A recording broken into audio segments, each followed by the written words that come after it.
पे तो जवाब दीजिए मुझे कि जैसे लोगों को चिंता रहती है कि मेरे बच्चों को क्या होगा? अभी उनको हमारे ग्रंथों में ब्रह्मा, विष्णु, महेश है ना? ब्रह्मा जी क्रिएट करते हैं लेकिन मेंटेन तो विष्णु करते हैं, सबको विष्णु मेंटेन करते हैं। जी तो जी। मेंटेनेंस की चिंता भी हम अपने सिर पे लेके बैठे रहते हैं कि नाउ अब कौन मेंटेन करेगा? और एक्चुअली ऐसा नहीं है कि अपॉर्च्युनिटीज़ नहीं है। हमारे वर्ण व्यवस्था में जॉब माँगने का कॉन्सेप्ट ही नहीं है। आप भी बता चुके हैं और वो है भी।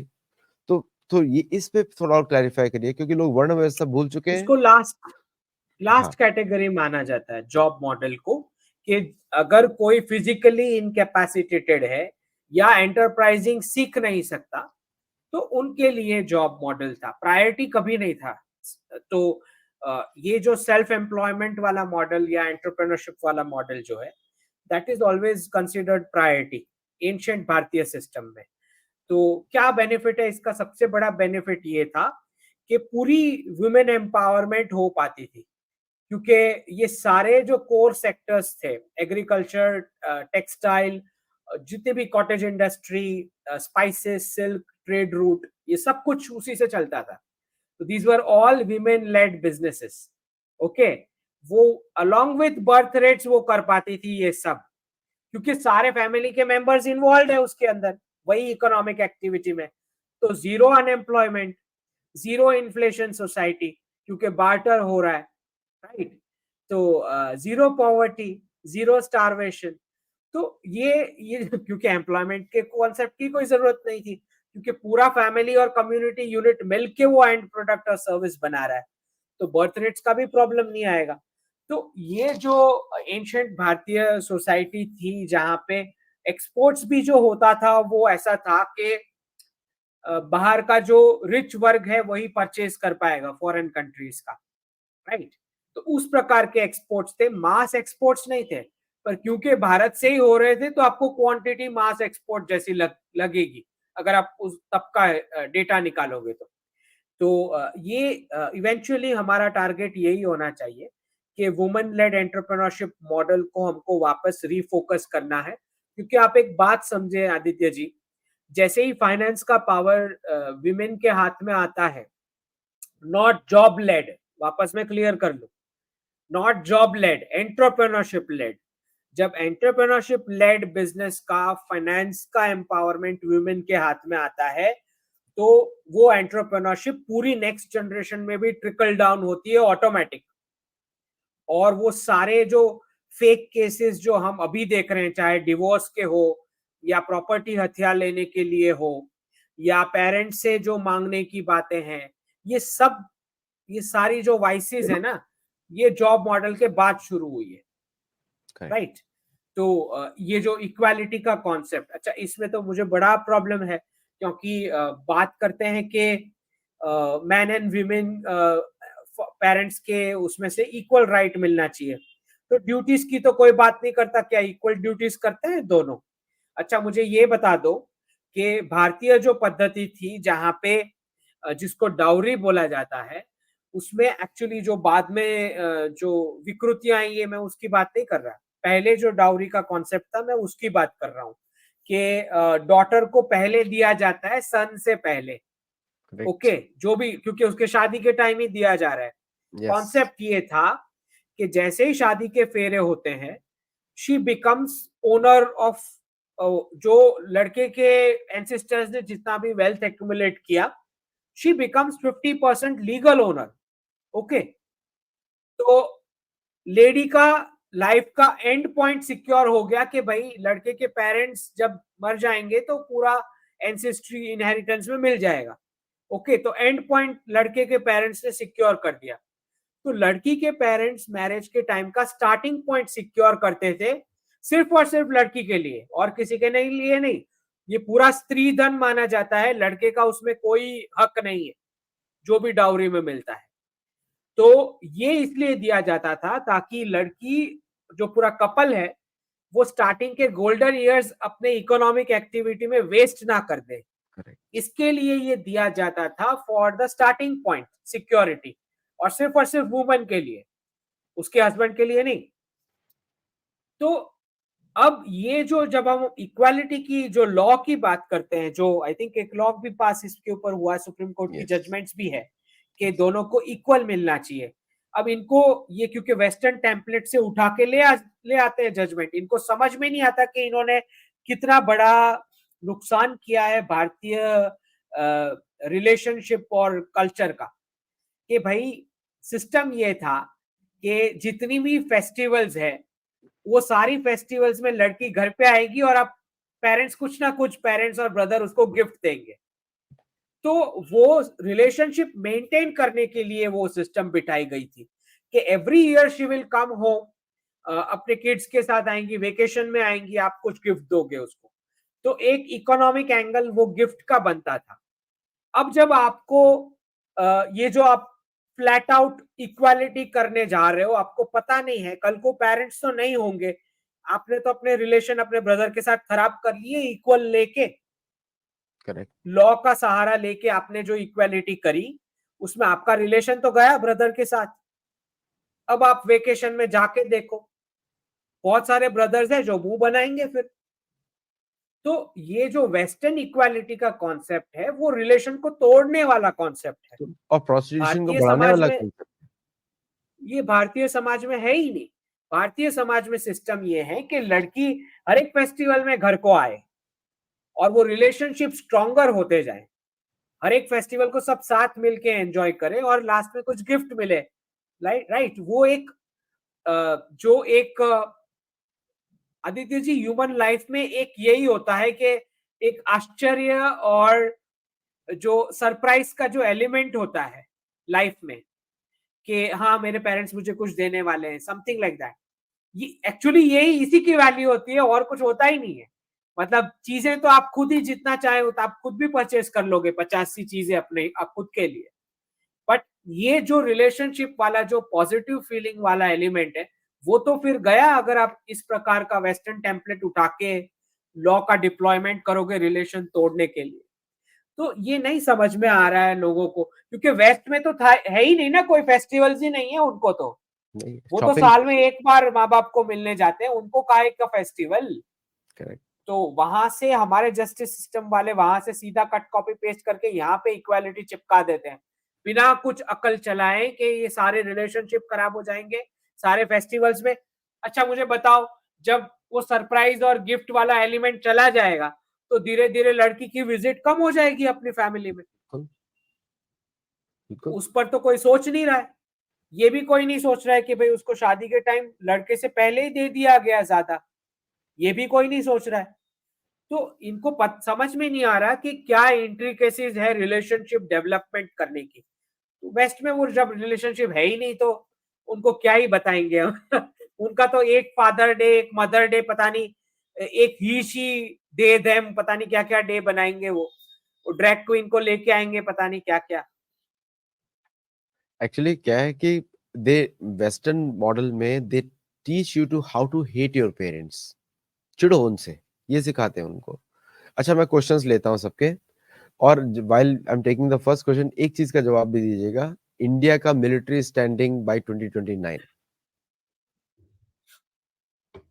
देखिए बहुत साफ है कि पूरे भारतीय सब सब कॉन्टिनेंट का भारतीय महासागर का जो नेट सिक्योरिटी प्रोविजन है वो तो हमने ही करना है, वो बहुत साफ है। हमने प्रूव भी करके दे दिया, रेड सी में भी जिस प्रकार से ऑपरेशंस हुए सबको पता है। तो इवेंचुअली जो भी डिफेंस कंपनीज हैं, अब इसमें बहुत क्लियर मैं बता रहा हूं, अगर अमेरिकन कंपनी स्पीड नहीं पकड़ेगी कॉन्ट्रैक्ट्स करने की तो बहुत सारे अमेरिकन एम्प्लॉयज जो हैं वो रशिया में इंटरव्यू देते हुए पाए जाएंगे रशियन डिफेंस कंपनीज में।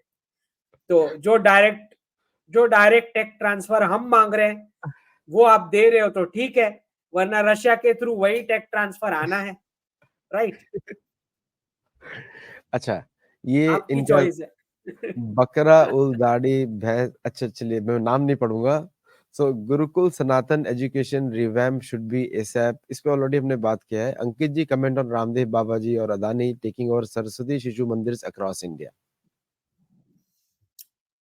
देखिए ये तो जरूरी है कि Gurukul based skills based education format वापस आए और पेरेंट्स की जिस प्रकार से लूट और पेरेंट्स को जिस प्रकार से फालतू का स्ट्रेस दिया गया है, एग्जाम्स का, रैंकिंग का, नंबर्स का, रिजर्वेशन का, एडमिशन का, मुझे लगता है कि ये सब कोई जरूरत था ही नहीं, क्योंकि ये पूरा माफिया चल रहा था। और क्योंकि एक फॉर्मेट इनको बनाना था ह्यूमन ट्रैफिकिंग का, फ्रॉम क्लासरूम टू जॉब्स, तो ब्रिटिशर्स ने कॉलोनीज में हर जगह ये बिठा दिया। मुझे लगता है इसको अब रैप अप करने की जरूरत है। वही भारतीय पद्धति जो स्किल्स बेस्ड मॉडल है वही सही है, और मंदिर के कैंपसेस में ही ये गुरुकुल्स बैठने चाहिए, और जो प्रकृति के सानिध्य में ही पढ़ाई होनी चाहिए, ताकि बड़ा होके वो बिजनेसमैन प्रकृति का नुकसान ना करे। तो सनातन जो कॉन्सेप्ट्स है, जहाँ पे लिविंग और नॉन लिविंग दोनों का जो ऑल एनकम्पासिंग है, धर्म तो सबके लिए है, पानी का भी धर्म है, वायु का भी धर्म है, अग्नि का भी धर्म है, तो सबका प्रिजर्वेशन होना चाहिए। तो 2300 लोग देख रहे हैं लाइव, 55 लोग देख रहे हैं live. So please like share subscribe करिए, 1 लाख तक तो एटलीस्ट पहुंचाइए इस महीने तक, so that we can move on further.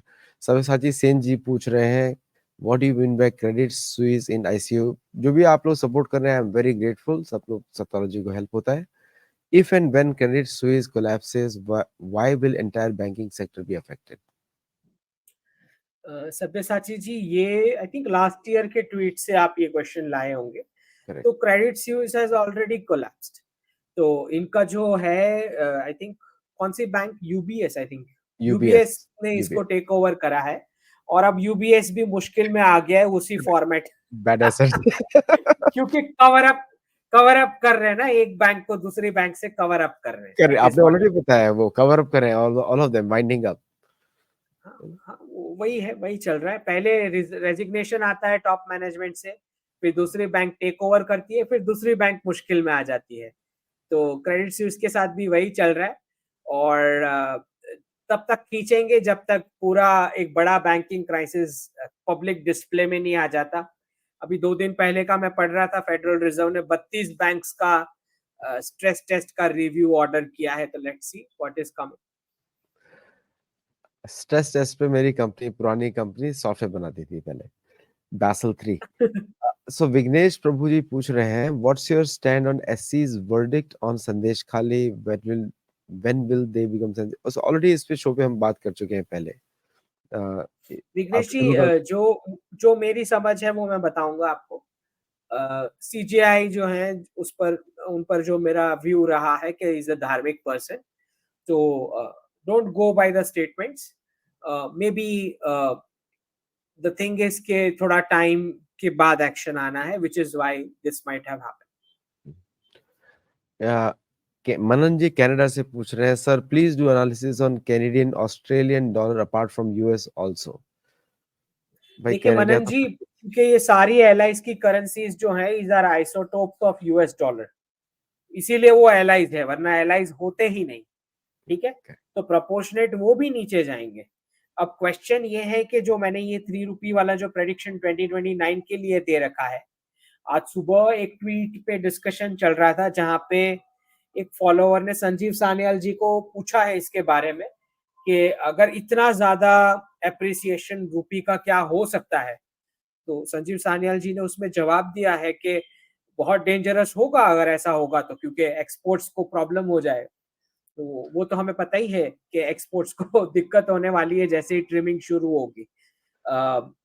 लेकिन उनको फिर ये भी पूछा गया कि 5 साल में, मतलब जो 2029 का जो प्रेडिक्शन डाला है, फॉलोअर ने एग्जैक्टली वही पूछा उनको।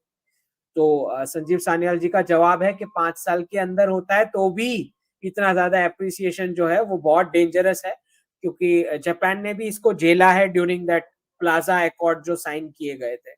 और संजीव जी ने बताया कि नेक्स्ट 3 डिकेड्स फिर जापानीज इकोनॉमी ने क्या फेस किया। तो I totally agree with what he is saying कि इस इतना जल्दी अगर एप्रिसिएशन होगा तो उसका नेगेटिव इम्पैक्ट भी आना है। Tsunami Baba ji, thank you for moderating the chat today, very grateful to you. And Parth ji बोल रहे हैं, how long will UN last? इस पे तो जयशंकर जी ऑलरेडी बोल चुके हैं। पार्था जी, उसको ऐसा है कि they are staring into their each others nothingness, ऐसा है। आपने देखा ही होगा कैसे वांग यी ने ऐसे करके रोका है जयशंकर जी को, रुको रुको मैं आ रहा हूँ, मुझे मिलना है। तो